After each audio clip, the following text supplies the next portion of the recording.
What I'm about to tell you is top secret. A conspiracy bigger than all of us.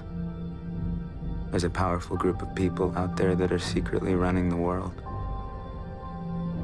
I'm talking about the guys no one knows about, the guys that are invisible. The top 1% of the top 1%, the guys that play God without permission. And now I think they're following me. The first season of Mr. Robot sought to infect the audience with paranoia. Paranoia about control and capitalism. It railed against giant corporations, Evil Corp, and gave the main character Elliot an ally who could help him make a difference. The first season was compared to a lot of other media, mainly the 1999 movie Fight Club. It's easy to see why. Both works are critical of society. Fuck society. Both feature a corporate drone who hates corporations. I like most of the people, but our business, a cybersecurity firm that protects corporations, I can't think of anything I hate more. I felt sorry for guys packed into gyms, trying to look like how Calvin Klein or Tommy Hilfiger said they should. Both meet a charismatic new leader on mass transit. And this is how I met Tyler Durden. It turns out the main character has a split personality and has been the leader of those organizations the whole time. You're just letting yourself become Tyler Durden. I am Mr. Robot. Both of those leaders, against the main character's wishes, have plans to erase the debt by blowing up a building. That would erase all the debt we owe them. I believe the plan is to blow up the headquarters of these credit card companies. If you erase the debt record, then we all go back to zero. The shows have deeper similarities than that we'll get into, but those are the ones that people focused on because a lot of them are really specific. And while on the surface, the central message of both media seems to be fuck society.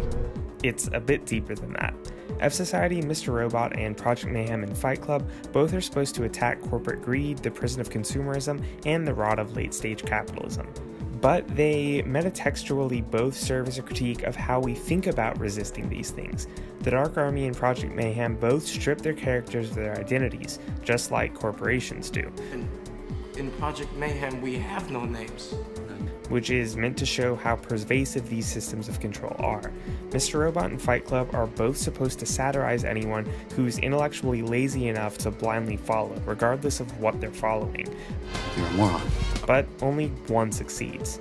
This is where both of the stories diverge, and where Mr. Robot begins to critique Fight Club itself. Tyler Durden's plan is insane. You're supposed to think it's insane. You are insane!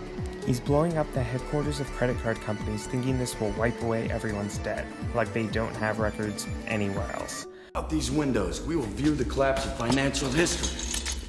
One step closer to economic equilibrium. We're plugged into this story through the narrator, and we're supposed to break from Tyler when he does, seeing that Tyler's just another fascist corporate overlord taking advantage of other people for money and power. Planet Tyler. I had to hug the walls, trapped inside this clockwork of space monkeys. Smoking in here? You know how much ether we have in this fucking house? Cooking and working and sleeping in teams. Tyler had been busy, setting up franchises all over the country. The language and the presentation make this really obvious. But we didn't do that. In 1999, and for a long time after, people continued to think Tyler Durden was great, a symbol of masculinity and anarchy and freedom. Even though critically watching the movie or reading the book reveals that Tyler is a symbol of how easily a revolt against capitalism and corporate control can backslide and strengthen the very things they're intending to disrupt without critical thought and action from the masses. In a way, Fight Club became the exact thing it was trying to critique. Tyler Durden was such an effective satire, people actually began to blindly follow him. This is where Mr. Robot comes in. The similarities were too striking to be an accident, and Robot clearly uses them to invite the comparison and extend upon Fight Club's disregarded message.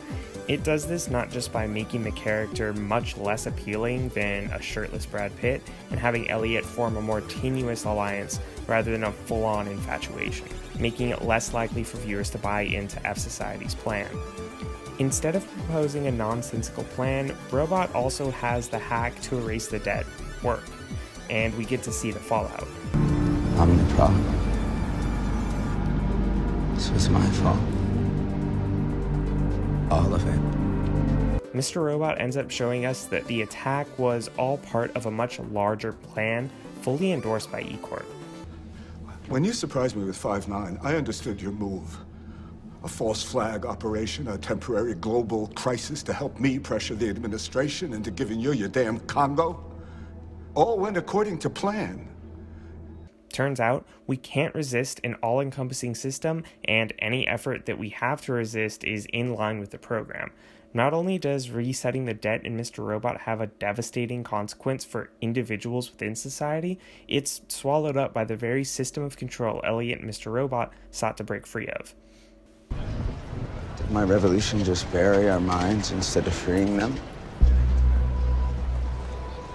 Encrypting Evil Corp's data was meant to empower us. Instead, it left us powerless, scaring us into even more submission. 5/9 didn't get rid of the invisible hand. Turned it into a fist that punched us in the dick. And like a botnet, the fear I created is spreading so fast, it's practically airborne. It swallowed us whole, digested us, and now we're stuck in its asshole waiting to be dumped out. And while we're here, they're having their way with us. They packaged our fight into product. Turned our dissent to intellectual property. Televising our revolution with commercial breaks. Just like how in real life, Fight Club's revolution was monetized and co-opted by other groups to push sexist, greedy agendas, so was F-Society's. The difference was, Mr. Robot remained in control of the narrative and acknowledged how capitalistic systems effectively trap and warp messages of anti-capitalism. But now that we're aware of it, how can we proceed? How do you combat a system of control that becomes more entrenched by resistance? Well,